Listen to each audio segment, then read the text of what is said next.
Hey, writers and readers, you are in for a treat today on Writer Talks. I am about to interview an amazing writer. His work just sweeps you away into a fantasy land with his beautiful descriptions and verbs and ideas.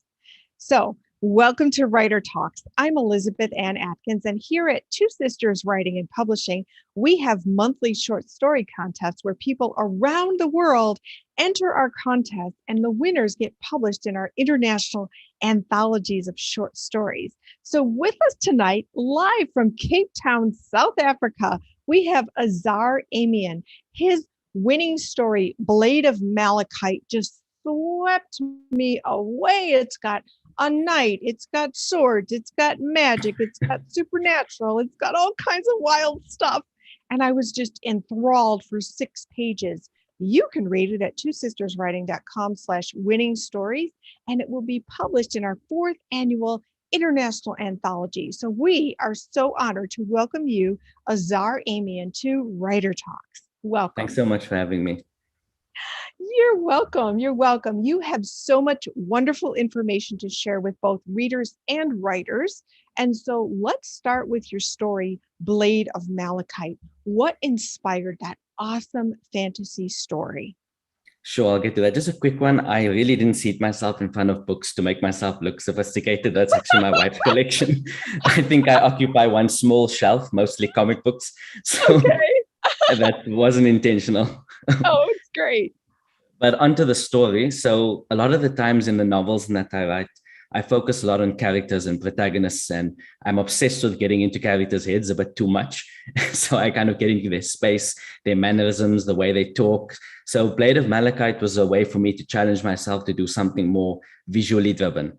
So the protagonist doesn't speak in that story. He's not even named. He's just someone you follow. But I wanted to tell a story that was really powerful in atmosphere and visual language. And I was quite inspired by a lot of games and movies because they're a lot like that, especially foreign films. So I wanted to tell something that just, like you said, drives you in for the visuals of it all. So I wanted you to just sit there, read it, and be sucked into a whole world with pictures in your head going crazy. That was the idea. Exactly it. I had so much on my mind. And when I started reading the story, it was like I was just, everything dissolved and I was just swept into your story. So, as a book coach, you do all the things. I'm a book coach, and I always tell people right from your 6 senses: sight, hearing, touch, taste, smell, and intuition. And you do it all. And that's why I felt like it was in the story: the smell, the feeling, the visuals. Oh my gosh, I just love it. So, what is your training as a writer? How did you learn how to do this? Actually, no training. I started from the age of 5. I was drawing comics, little comic strips to entertain people because I've always loved entertaining people.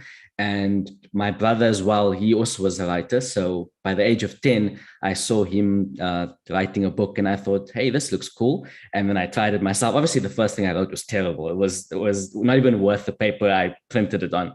But since the 10 years old till now, so I'm 27 now, 17 years of just writing and improving.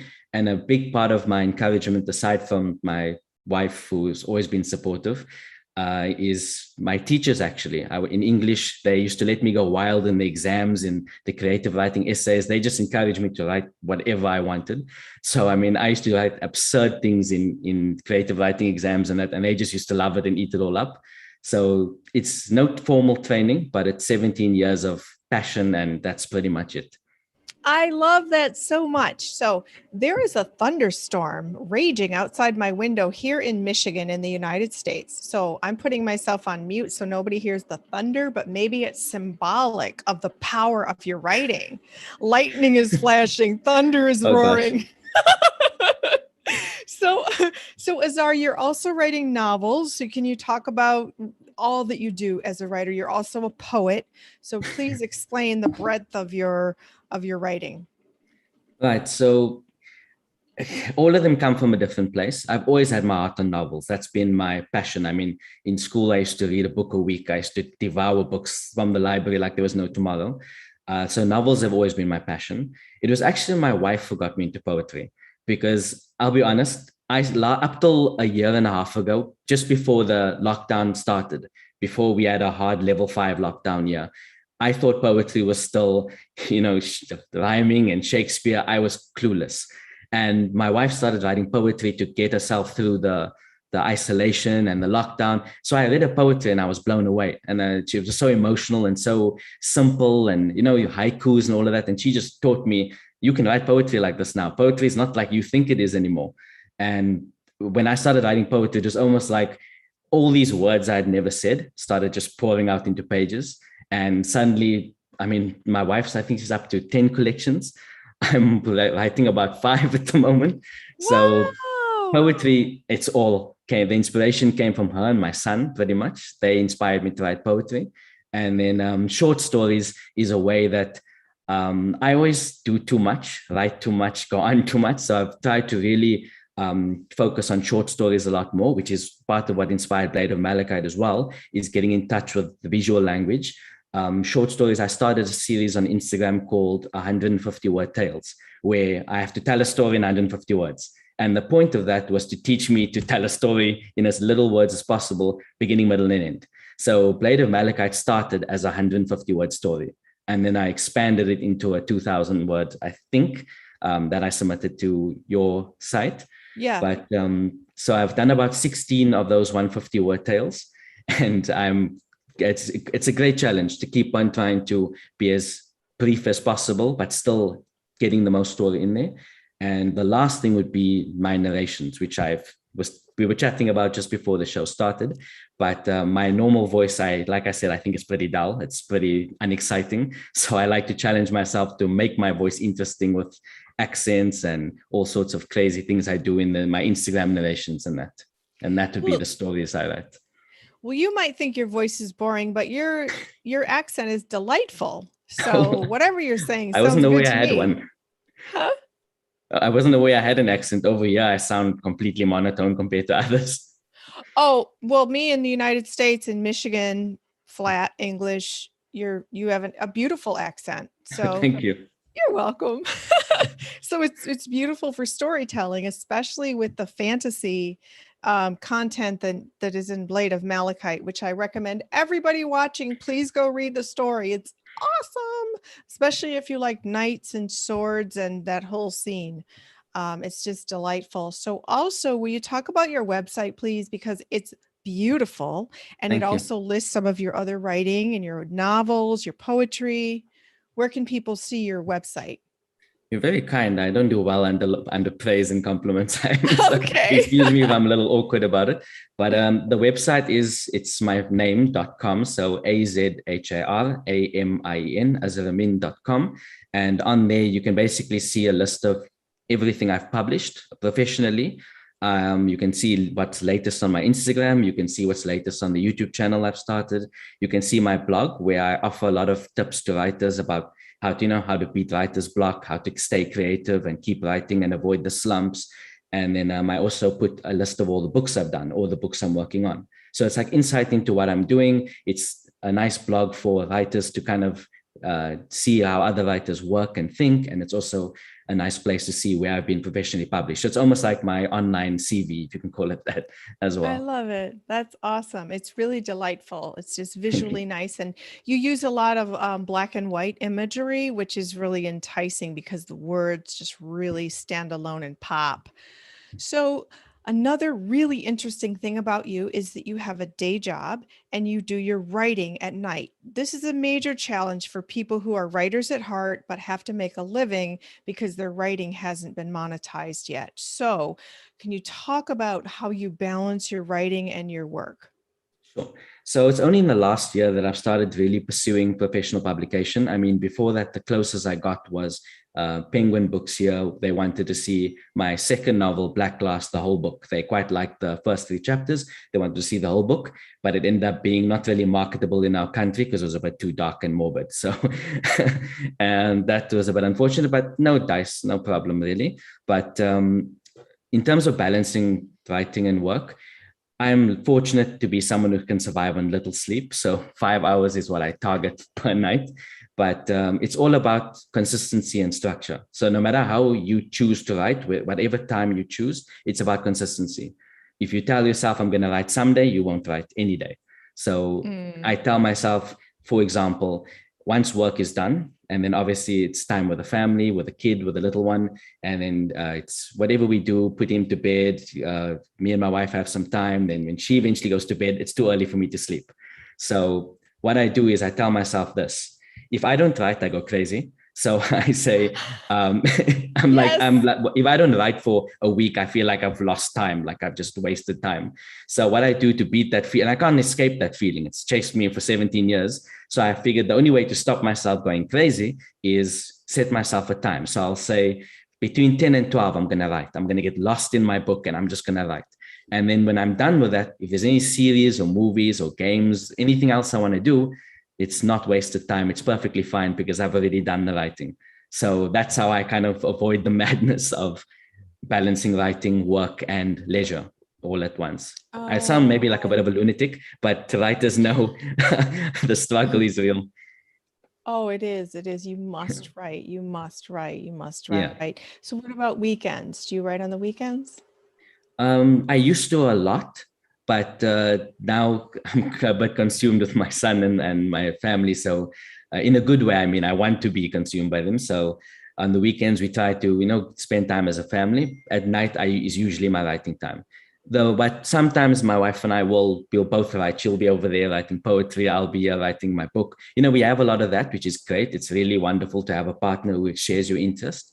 So because then I understand when you're in the zone. We have a saying between us, we're in the zone. So if I start talking to her and she's busy writing, she'll just tell me she's in the zone. Then I know, shut up. Wait till she's finished. So it's great to have someone who supports what you do and shares it. And then also, generally, I stick to the nights because that's when I'm at my most creative. Excellent. Excellent. So can you talk about how the pandemic and the lockdown, you said level 5 lockdown, how did that affect your writing? Did it enhance it, give you more time, more focus, or not? Okay, so I'm not sure if between the countries, the terminology is maybe the same, but level 5 here basically means total lockdown. Not allowed to leave your house. You are in your house and you don't move. You can only go out for grocery shopping, only essential workers are out on the street. It's total death. Everything's dead. So that was the first 30 days when the pandemic started. The president announced total hard lockdown. So it was a weird time where you were totally cut off from family. You were cut off from work. So you went from having a busy life to having total silence. So what that did was you were sitting in your own head a lot. In that time, you were kind of trapped in your own mind, your own thoughts, and that's where poetry came in. So my wife started writing poetry to deal with the quiet and all of that, and I picked up on poetry as well. And so if it wasn't for the lockdown, I might not have got into poetry, but that's probably the best it did for the pandemic did for my writing was really get me in touch with poetry, as well as get me in touch with, that's when I also started my Instagram account. I wanted a way to write every day, write continuously. So that helped me also tell more short stories and start focusing on storytelling on a consistent basis, if I can put it that way. Instead of hiding with a novel, waiting till it's done and then sharing it, I'm basically writing all the time now, which is fantastic. I love it. Excellent. It's so cool that you're the writer, but your wife inspired you with the poetry during the pandemic. Completely. Oh, beautiful. I was clueless about poetry. That is so cool. And that you share this vibe and this connection through writing. That's wonderful.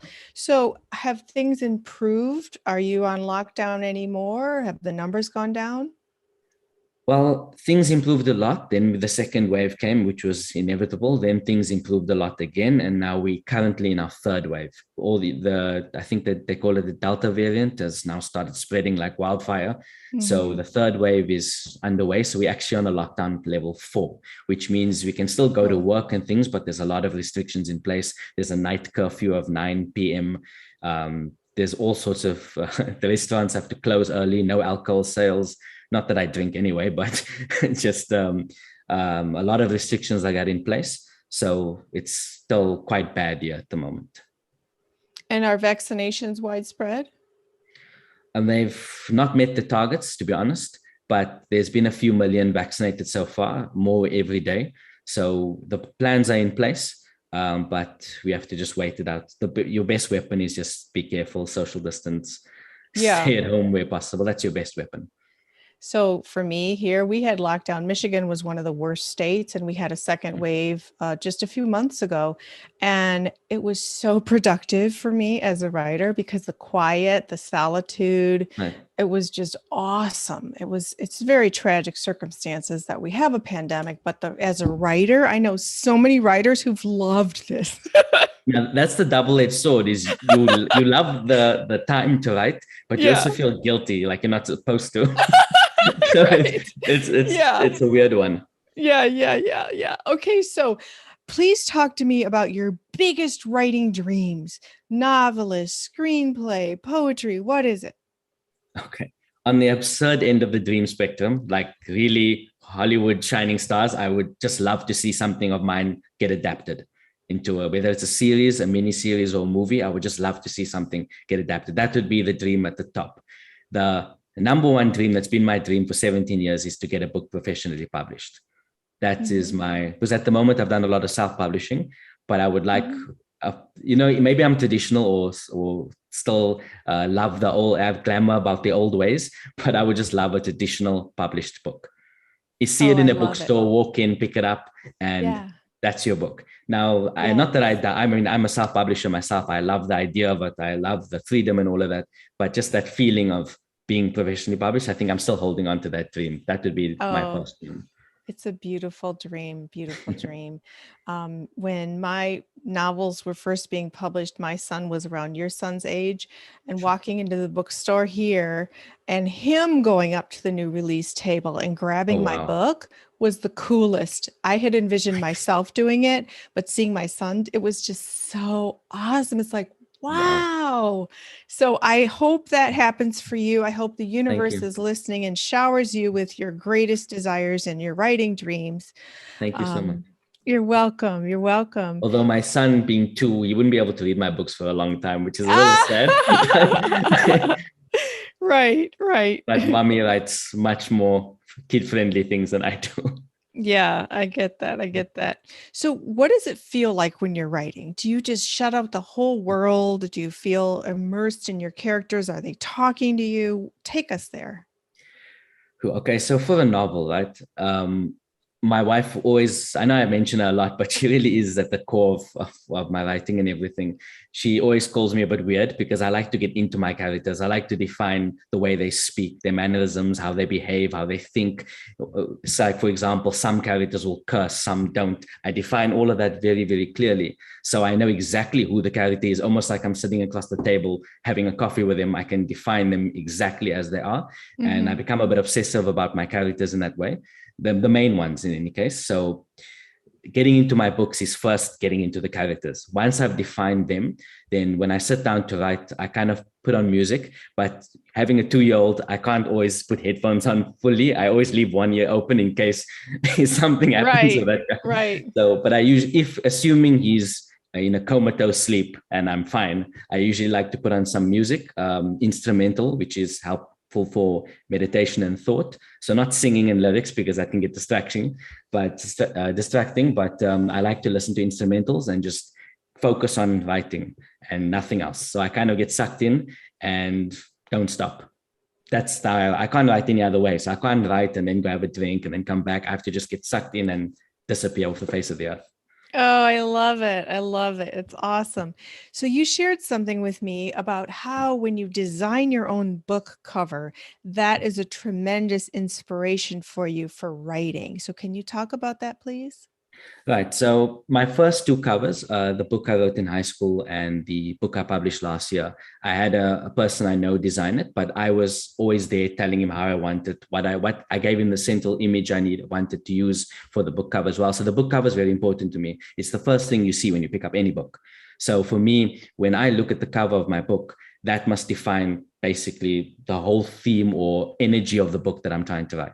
So every time I look at the image, I know what it means. I know what it means for the story. I know what it's inspiring me to write. So it's very important I get the book cover right because for me, it sets the tone. I'm not saying other people will think the same way, but for me, when I look at my front cover and I look at my synopsis, that's what inspires me to start getting the story completed. I have to get those two elements right before I can really get sucked into my novel. It's a weird little quirk of mine, but my latest book, I actually designed the cover completely myself.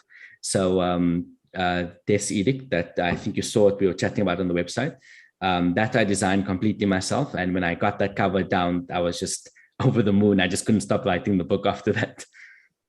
Oh, wow. So you did the cover first. Well, I did this in the planning of the idea of the book first. That always comes first. But I mean, before I really started writing chapter one, I just had written the intro. Then I designed the cover. That was almost the first thing I did. Okay. So that's Death's Glass, right? You've mixed two books' names. I'm sorry. The Death's Glass cover, Azhar. No. Black Glass is my second book, and Death's Edict is my latest one. It's not a problem. I have strange names for books. I love it. I love it. Black Glass. That's the second one. Okay, so that cover, it has like I said, you play with the black and white, gray, white, and it has like this shattering glass skull spine, and it's like you don't really know what it is at first, but it's very intriguing and it's very simple, and it's like, oh my gosh, what is that? And all there is a title and your name. It's super intriguing because it's so stark, but it's eerie. So I can't wait to see that one. Oh my gosh. So I love minimalist cover designs. Like I don't like to go crazy and on the cover. I like to have one central image and, like you said, just the text. So the image needs to tell the whole story by looking at it. Well, but basically just create interest in the story. But also, even if I look at my titles, I don't particularly name the titles something that's in the book. Literally, it's more metaphor for something or a theme that's in the book. I mean, all my books are named that way. Yeah. So I think only one of them is named where the name of the book is actually what the book's about. I usually like to play around with names and pictures and that sort of thing. That's really cool. All right. So what tips do you have for other writers to balance their time with work and family, to hone their craft, to make it pop like your Blade of Malachite short story, winning short story does? What are your tips that you like to share? It's difficult to start because I've written so many pieces about this on my blog to help writers.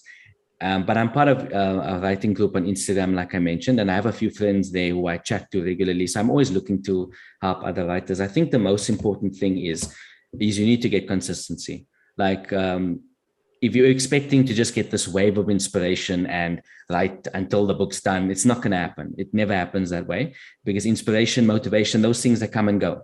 So the important thing is consistency. You got to sit down, you got to write, and you got to know when to stop as well. Breaks are important. It's fine if no words are coming out.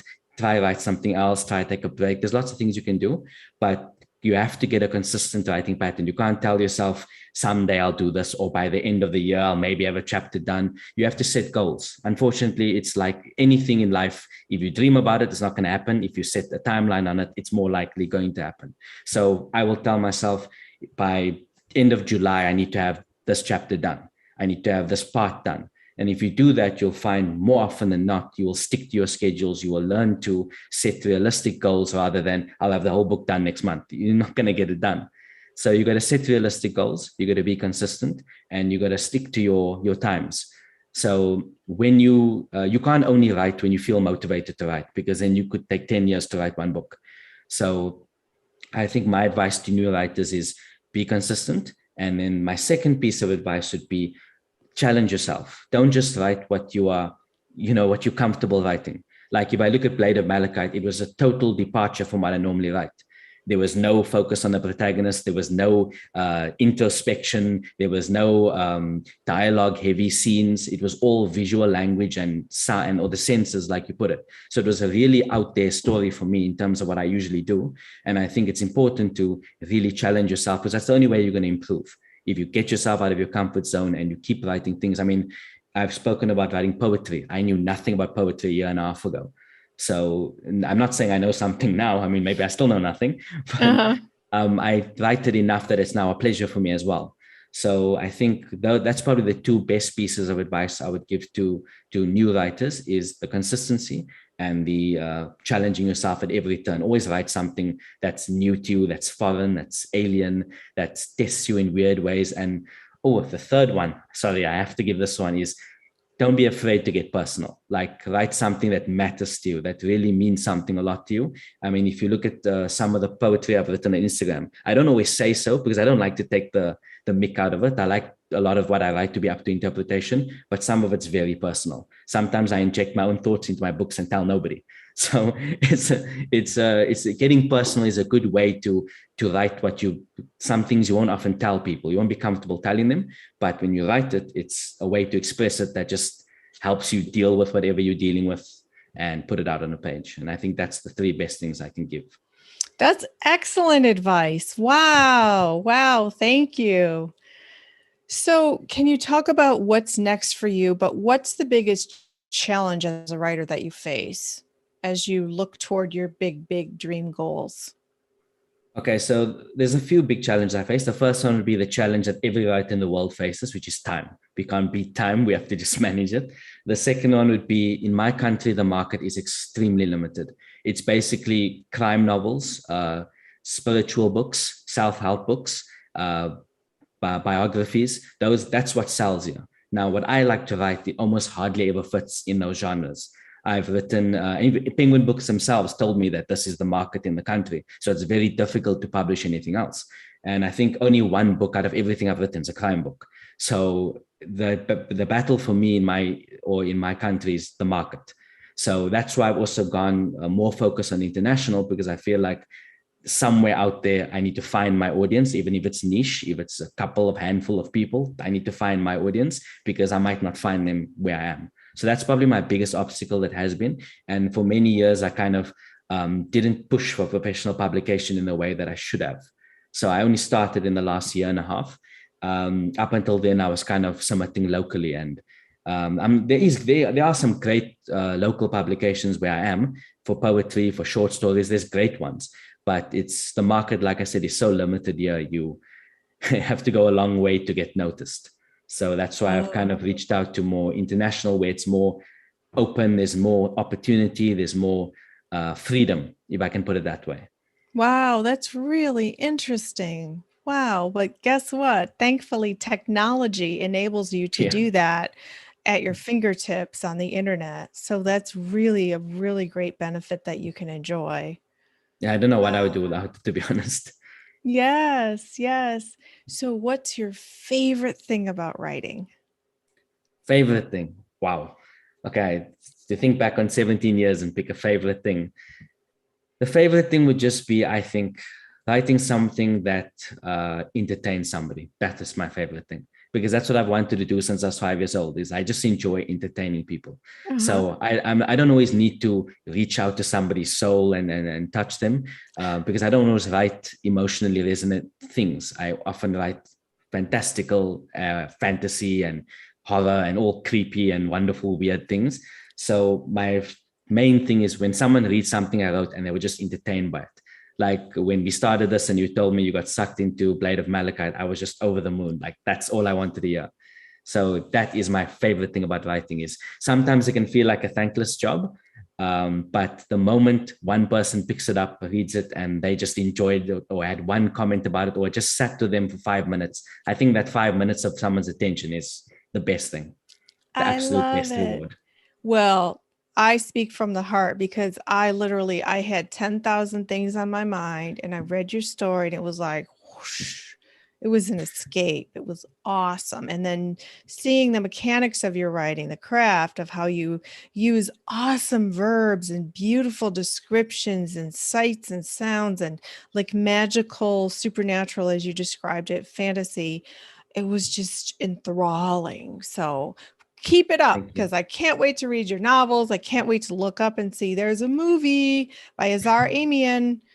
Um, you said I said your name correctly, so I want to make sure I'm saying your name correctly.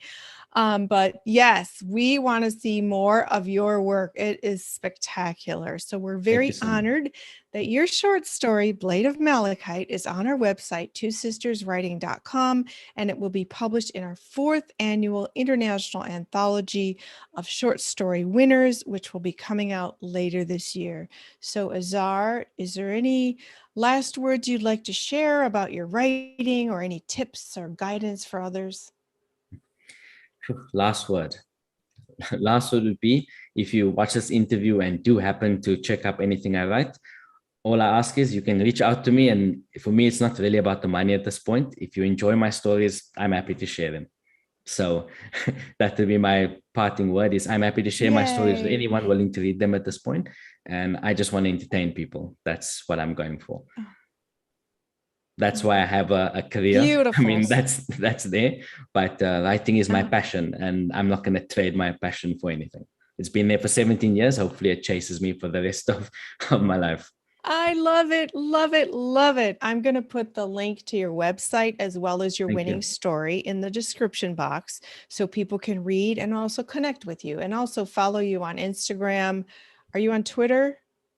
I'm on Twitter, but not really as active. I'm very Okay. active on Instagram, so I respond to messages, I respond to comments. People can private message me. I always generally try to respond. Okay. So Instagram, I'm most active on. I'll put that link in the description box as Thank well, you. which you sent to me. So Azhar, you are amazing. And Thank I you. admire your determination to have a family, a job, and do your writing and publish on a global scale. So we are honored that you were part of the Two Sisters Writing and Publishing So community. am I. Thank you so much. Live Thank you for your from time. Cape Thank you Town, so much. South Africa. You're welcome. You're welcome. I hope that the pandemic lifts and that you can enjoy some of the freedoms that we finally are enjoying here.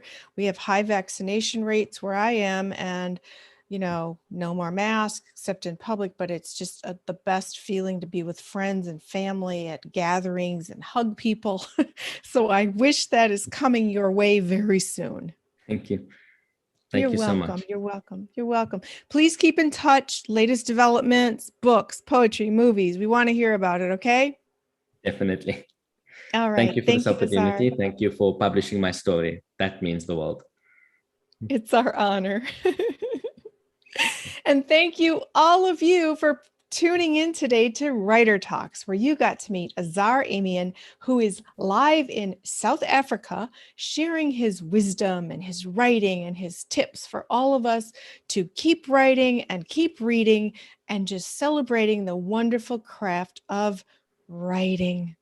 So please go to twosisterswriting.com. You can enter our contest and be part of our writers community when your story is a winner and you get published in our anthologies. And you also can participate as a guest on this show. And also, we have other programs that we just love to celebrate and showcase writers. So I'm Elizabeth Ann Atkins, and here on Writer Talks, you get to meet the winners of our short story contests, like Azhar, and we are so grateful that you joined us tonight. Please Thank give you. us a thumbs up, like the video, subscribe to the channel so you can get notified every time we go live, and also keep writing. You can follow us at Two Sisters Writing on Twitter. That's the number Two Sisters Writing. You can also follow me on Twitter at Elizabeth Atkins. So meanwhile, happy reading and happy writing. We'll see you next time.